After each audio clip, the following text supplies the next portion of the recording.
Alo, alo mà mình là bà xin. Bọn nó thì mà mình thì bọn nó cố về ta mi lê thìatra cố mình thì anh bị đổ lại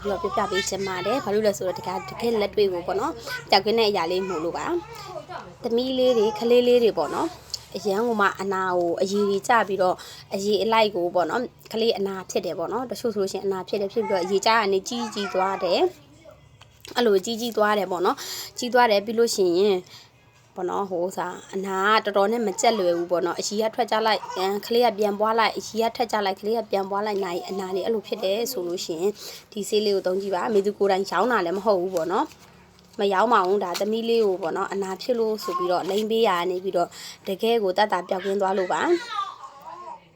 တကယ်ကိုပေါ့နော်ပြောင်းကင်းသွားလို့လာပြီးတော့ပြန်ပြီးတော့မျှဝေပေးတာပါကိုမှတမီလေးတွေရှိတယ်ဆိုလို့ရှိရင်ဒါလေးတပူတော့စောင့်ထားလို့ရှိရင်လုံးဝအဆင်ပြေပါတယ်ခလေးတွေတိုက်ပါအပူလောင်းတာပေါ့နော်ပြီးလို့ရှိရင်အဲ့ဒီအနာလေးတွေဖြစ်တာမီးဘူးလောင်းတာတချို့ရင်နွေးဘူးလောင်းတာတွေပေါ့နော်အဲ့ဒါလေးဆိုလို့ရှိရင်သုံးလို့အရန်ကိုအဆင်ပြေပါတယ်ရှင်ဈေးလေးကလည်း1000မကျော်တဲ့ဈေးလေးပဲရှိပါတယ်မေသူရောင်းတာမဟုတ်ပါဘူးလုံးဝမရောင်းပါဘူးเนาะကိုဆေးဆိုင်မှာမေးပြီးတော့ဝယ်လို့ရပါတယ်ရှင်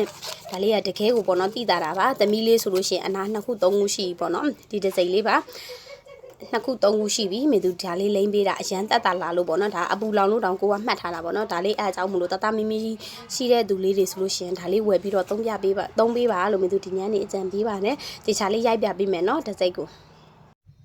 ဒီမှာရှင်ဆောနကတော့ဘက်ကင်မရာနဲ့ရိုက်ထားတဲ့အတွက်ကြောင့်ဟိုလိုစားဆောက်ထောပေါ်နေတာပါအခုဆိုလို့ရှိရင်တော့ဒါလေးကအတဲ့လေးပေါ့နော်ဒီတစ်စိတ်လေးကိုရှာပြီးတော့မေတို့ပေါ့နော်တမီတို့အတွက်ဆောင်းထားပါလို့ဒီနေ့ကနေအကြံပြုပါတယ်မေသူလည်းသမီးလေးအတွက်ဒါလေးကိုဆောင်းထားတာအရန်ကိုမှအဆင်ပြေလို့လာပြီးတော့ပြောပြပေးတာပါ